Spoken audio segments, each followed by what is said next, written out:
Hello, my Italian food fanatics. Today we're going to make an iconic Roman dish called Cacio e Pepe. Now, this is a simple but not simplistic dish. It's kind of complicated, but before we go into the kitchen and make it, please give me a thumbs up, click the subscribe button, ring the bell to be notified of when I release new videos, which is literally every day of the week. All right? Leave a comment below at the end of the video after you've seen it if you like what you see. With that said, again, this is kind of a complicated dish, so I've got some things to say about this, and I'm going to do this right about now. Hello, my Italian food fanatics. Today, we're going to make an ancient classic dish called Cacio e Pepe. Cacio meaning cheese, Pepe meaning pepper. It's a Roman dish, and Cacio refers to Pecorino Romano. Pecorino means of the sheep, and of course, Romano means Roman. So it's of the sheep of Rome. It's cheese made from the sheep of Rome. Now, in the late 1800s, new laws with having to do with salt that are beyond the scope of our conversation here forced the majority of the pecorino production onto Sardinia. And that's still where it's produced today. And I've tasted some sublime cheeses and pecorinos that come from Sardinia. But today, and for Cacio e Pepe in general, you're going to need a young cheese. You don't want an aged cheese or anything very, very sharp, okay? You want to have that, you don't want it to be too dry. And it also needs to be grated very, very fine. And the reason for this is because we are going to use pasta water, believe it or not, to make a cream with the pecorino. So it has to be grated very, very fine. And this is a little trick. The starches from the pasta water are going to coat the individual granules of the cheese, and this creates an environment where the cheese cannot stick together and become stringy. All right? It coats them so they can't stick together, so it becomes more creamy and in the sauce. That said, okay, that's one of the complications of this particular dish. The other complication is if there's too much or too little pepper, or too much or too little cheese, all right? And that is a subjective balance. But you have to remember, this is a pasta dish, and pasta is the star of the show. Even though we're using cheese and pepper is the name of it. If it becomes too cheesy, it can become off-putting, or too much pepper, and people cannot eat it. And since the pasta is actually finished in pepper water, that pepper bakes in or cooks into the pasta and becomes permanent, kind of like when I put a chili in the water to make our aglio olio pasta. We're gonna finish the pasta in water that has pepper in it, and so consequently we have to be cognizant of how much pepper that we're adding. There's also another side to this. Do you toast the pepper or not? Most experts say yes, you do toast the pepper, so we will be toasting the pepper today, although I want to tell you it's not necessary if you do it.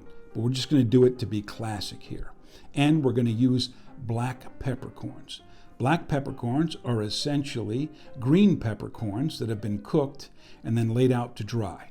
They come to us from South Asia and Southeast Asia, Vietnam, Indonesia, and South India. If they say telecherry pepper, they must come from South India and nowhere else. White pepper is just black pepper with the skins removed and it's ground. There is a way that you can find green peppers, okay, but typically these peppercorns are in vinegar or in brine, and they're jarred or canned, and you use them for steak à poivre and other dishes, not for this particular dish.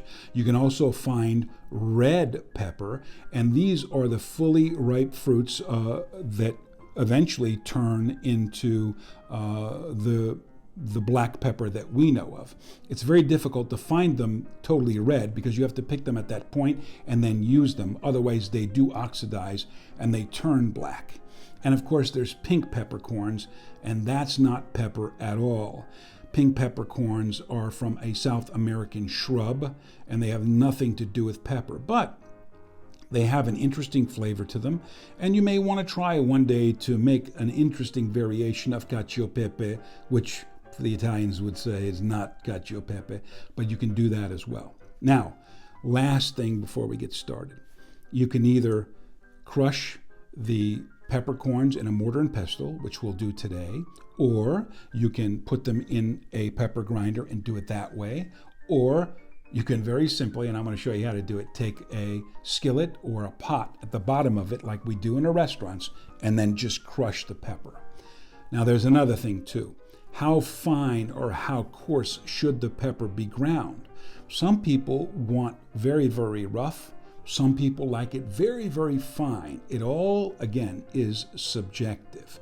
Some people like a plethora of all these textures where they're going to crush them in the mortar and pestle. They want very, very fine particles, medium-sized particles, and larger particles to make this interesting.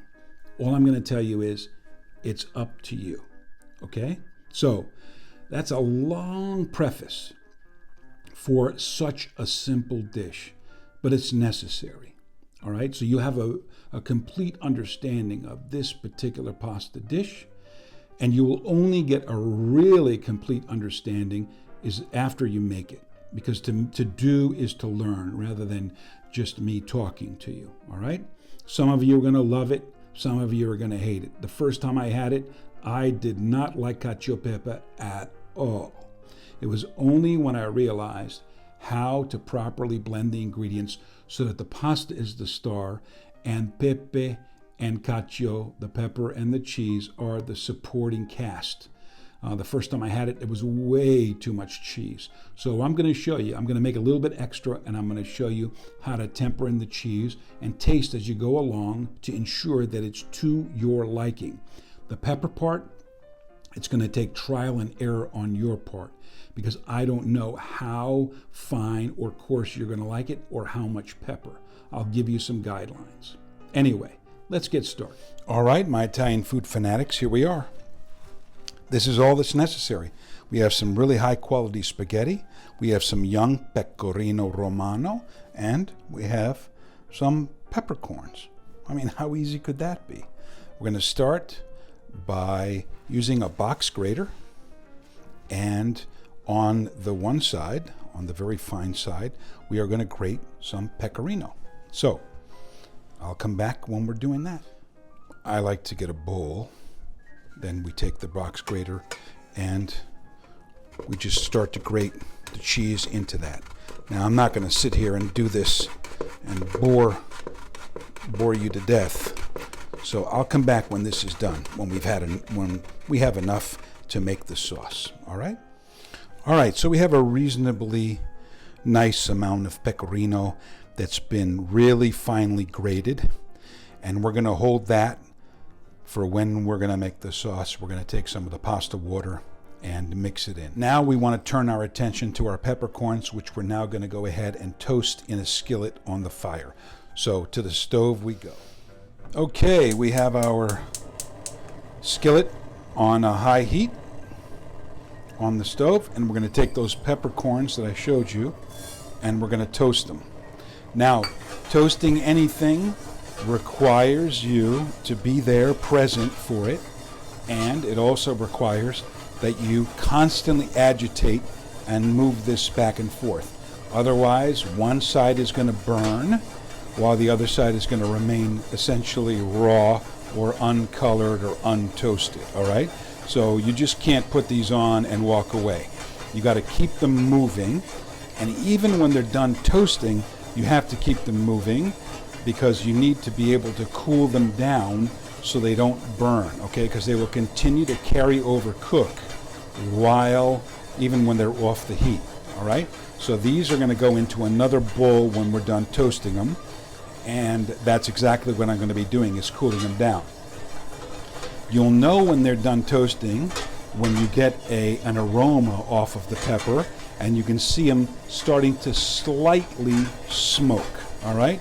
I'm not going to bore you with standing here all day long watching me move this back and forth, because there's no way you can visually tell, or at least through the camera, when they are finally toasted. So when they're finely toasted, I'll come back and you'll see what I mean. Okay, what I wanted to show you has somewhat come to pass. If you take the skillet and you move it underneath your nose, you're going to begin to get a whiff of the pepper, okay? That means the spices are, or the pepper is blooming essentially, and slowly becoming toasted. And that means that you're close to removing them from the flame, but we're not there just yet. We'll be back. Okay, we're almost done with the toasting. The aroma goes from a sharp pepper to a more toasted, I don't know how to explain it better, a more toasted smell as the time goes on. And there's a window there where it's perfectly done, all right? We're not there just yet, but we're starting to get there. Back when we're done. Okay. All right, we're there. We're done. Now I'm going to turn the heat off. I'm going to keep them agitated, and I'm going to move them into a bowl and keep them moving as well, all right? You keep them moving because this is the air, because there's no more heat on the bottom. This keeps them cooling down and stopping from further cooking, all right? Or further toasting, if you want to put it that way. Next, we'll go to the mortar and pestle, but keep doing this for about 30 seconds. All right, now we're back with the pepper. Like I mentioned, you can put your pepper, after it's toasted, in a pepper mill like this. You can obviously adjust the fineness on the bottom. Some of them, the adjustment is on the top, but not in this particular mill. Anyway, this is in my opinion, the best mill out there, or at least the top 2 or 3. So that's one way to do it. If you do not have a mill and you don't have a mortar and pestle, you just do it the way they do it in the restaurants. You take some pepper and the bottom of a pot and you just crush them like this. There you go. How easy could it be? That's the way you would really do it in a restaurant, okay? Because they have no time to do what we're going to do. But since we're talking more about the home cook and somebody that's more into the artisan way of cooking food, we're going to do it in the mortar and pestle just to make it totally complete. You could also do this in a blender. We used to do a lot of that at one of the hotels that I worked at. We'd put the peppercorns in a blender or a food processor, a RoboCoupe, and mix them up, and then you would have your ground pepper as well. But never ever buy it already ground like this. Buy the whole and do it yourself. It's so much better. All right, we'll get the mortar and pestle out now. All right, here's my mortar and pestle. I don't use it that often, but when I can, I do. And of course, it's marble and this is wood, and these are 2 different substances so that they don't rub up against one another. And if this was also marble, it's going to rub against marble. That's not good. So we don't smash up and down this way. You move in a circular motion, and that's how you crush the pepper. Okay? So you can see. Now, you can decide, you can take some of this out now and then grind more of it into a finer grain, if you want to call it that, or into something very, very fine. Or you can leave it, large chunks. I'm going to go with a little bit finer today.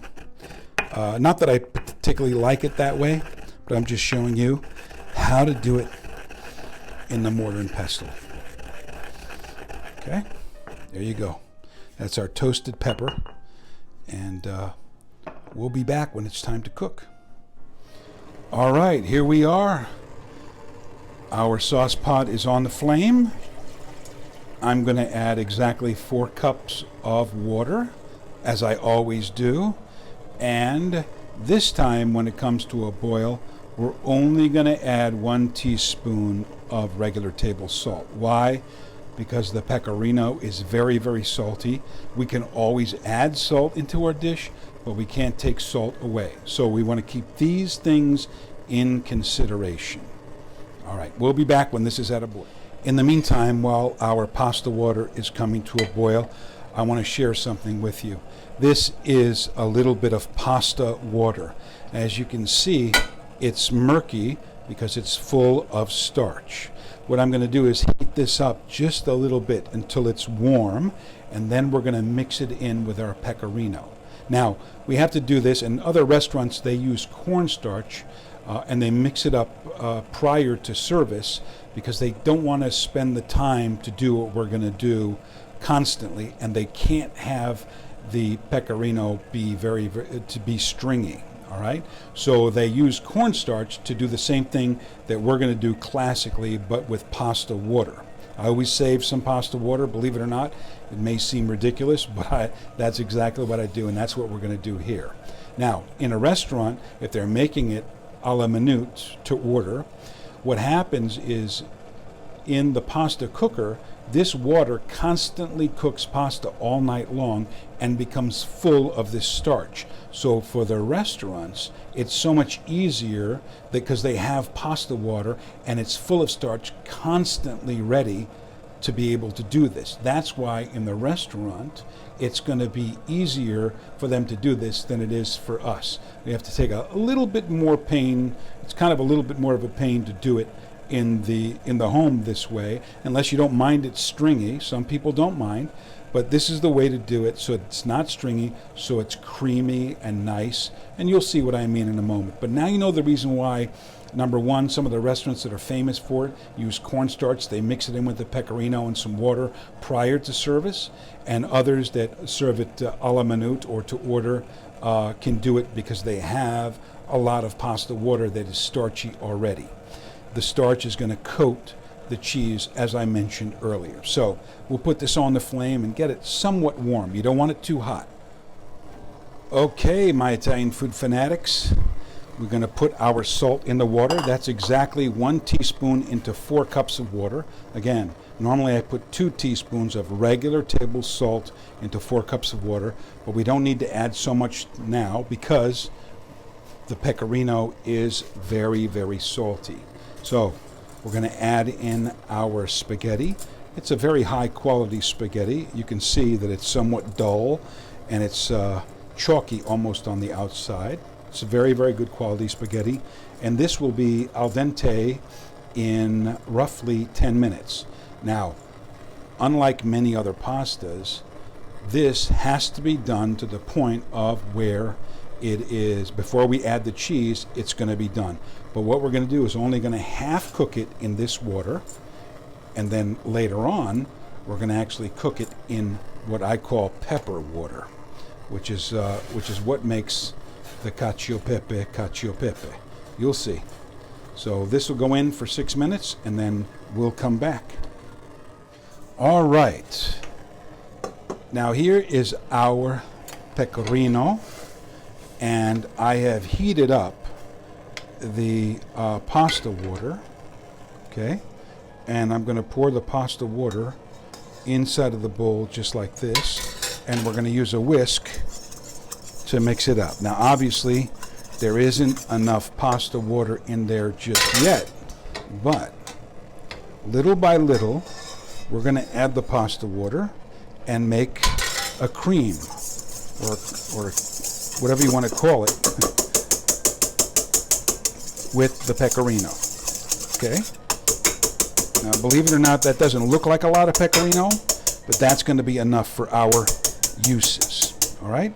And I'm going to clean this up with a spatula and hold it off to the side and be ready to add it. But I just wanted you to see what that's going to look like. If you're going to make a larger portion, of course, you want to use a bowl as well and add a little bit more water. But that's exactly what you want. And so now I have a spatula, and we're just going to get all of this cheese here. This cheese cream, if you want to call it, and put it in there. All right? I don't like to do it in a small bowl like this. It's going to get everywhere. I'd rather do it in a larger bowl and switch it to a smaller bowl, and that way we can really whisk it well and incorporate it. So now we're going to take our attention and go on the stove. Now we have our skillet, and inside of our skillet we're going to put some pepper. We're not going to put all the pepper, we're just going to put some of the pepper, and we're going to take the pasta water that we used for the pecorino, we're going to add it into this pot, so that, or this skillet, so that we don't waste. All right? And we're going to bring that to the boil just before our pasta is ready. All right? This is going to add an additional layer of creaminess that I haven't seen anybody else do or talk about yet. All right? So that saved pasta water is going to come back to aid us as well, not only with making the pecorino not stringy, but also to add into when we add the pasta in, this is going to be the final cooking vessel for the dish. So there's something that you haven't maybe thought of. Who knows, maybe you did, but I haven't seen it before. Something new for you. All right, my Italian food fanatics, here we are. We have the spaghetti, which is about 4 or 5 minutes from being done. I don't know if you can tell, but it's certainly not done yet, all right? And we are going to finish cooking it in our pepper water. All right, I can smell the pepper, and we only used a very, very small amount of that pepper, but it is already very, very strong in my nostrils, believe it or not. So here we go. This is finishing cooking the pasta here in the pot. Now, we also have additional pasta water ready off to the side that we just cooked it in. In the event that we need to add more water to this, we can. All right? Now, this is about a medium amount of pepper. I've seen people add a lot more, and I've seen people add a lot less. All right? I'm a fan of pepper, more so than I am, believe it or not, of pecorino in this particular dish. So what I'm going to do for myself is I'm going to limit the amount of pecorino that I add into the pasta at the end of the dish. Now, at the end of the dish, the pasta has to be off the flame when the pecorino is added, okay? You can't have it too hot. I forget exactly what temperature it can't go over. It can separate on you. There could be a lot of problems with it. But if you're cognizant and just take it off the flame and then add in the cheese, you'll be just fine. So we'll come back when this is more. I'm not going to bore you by standing here and swishing spaghetti around in a sauce pot, in a saute pan, in a skillet. But I will show you this. Look how thick and viscous that water is already. All right. Now, if we take some of this pasta water that we have here and add it in, because it's certainly not done yet. We need another 3 or 4 minutes before it's really done. You can see that we can now hydrate a little bit more, and that's what we're also going to use, because it's off the flame, it's cooled down a little bit. We are going to use the pasta water to moderate the creaminess and the amount of the pecorino when we put it into the pasta. So you can see how something so simple can be quite a balancing act by virtue of the fact that there's only basically 2 or 3 ingredients in this pasta.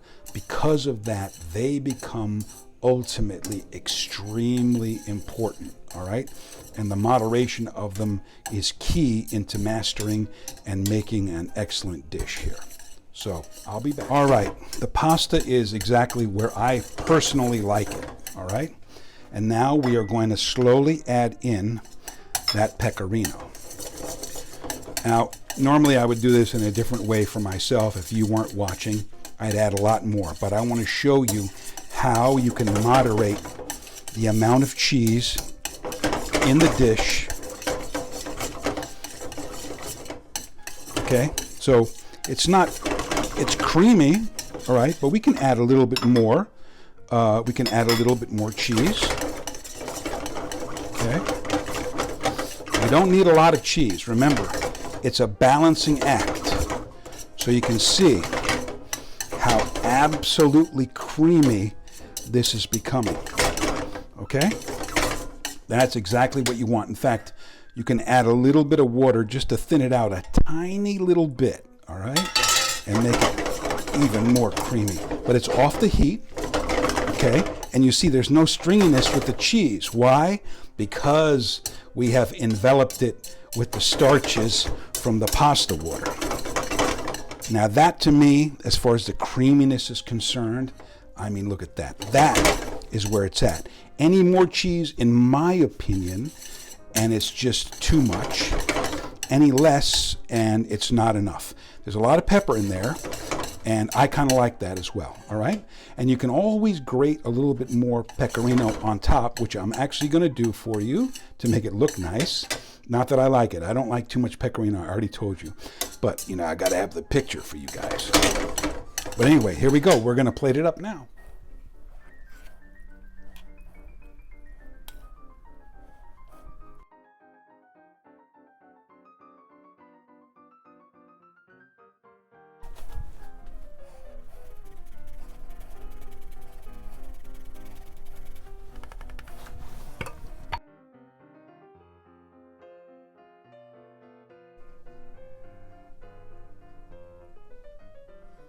Hello, my Italian food fanatics. We're back.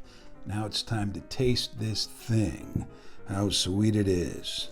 Cacio e Pepe with pecorino and pepper.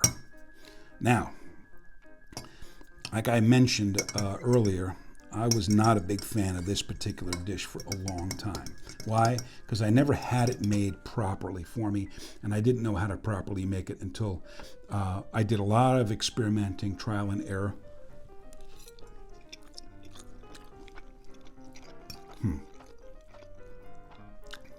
But now, for me anyway, what you see, or what you saw, is the perfect amount of cheese and pepper for me. That might not be the case for you. You may want a lot more of cheese, less pepper, more pepper, less cheese. But anyway, it's all subjective. But the pasta's cooked perfectly. And I mean perfectly. It's really, really good. The pepper's hot there. We have the flavor of that sheep's milk. This is one of those dishes that you can make for yourself very quickly, as a snack, for example, or as part of a larger meal. But unfortunately, it has to be served immediately. Your guests have to be ready. So it's not one of those things that you want to make for a large party where everybody's kibitzing and talking and stuff like that. It's not going to work. But if it's you, and for example, your boyfriend or your girlfriend or your spouse or what have you, your mistress, your lover, your honey bunny, and they understand the seriousness associated with this. This is one of those dishes that you can make for them, set it in front of them, and they can go to town if they enjoy these flavors. That is. My mouth is watering just thinking about the next forkful that I'm going to put down my throat. So let's do me a favor, like and subscribe, hit the thumbs up button. You know, all of that stuff if you like it. And I want you to, this is very, very inexpensive, perhaps the most inexpensive of all the dishes that I've ever made on my channel. Now, please go out there, buy some spaghetti, buy some good spaghetti, all right? Because the quality matters here. Buy some young pecorino, get some really nice pepper, toast it yourself, grind it however you want to do it, under a pot, in a spice grinder, or in a mortar and pestle. Follow what I've said so it's not stringy. Have a little bit of pasta water in there and go to town. You're going to love it, I promise. Oh, it's so good. I wish you were here. I'd share it with you. I really, really would. Now, come on. Since we can't do that, come on, go. Go make it. See you later.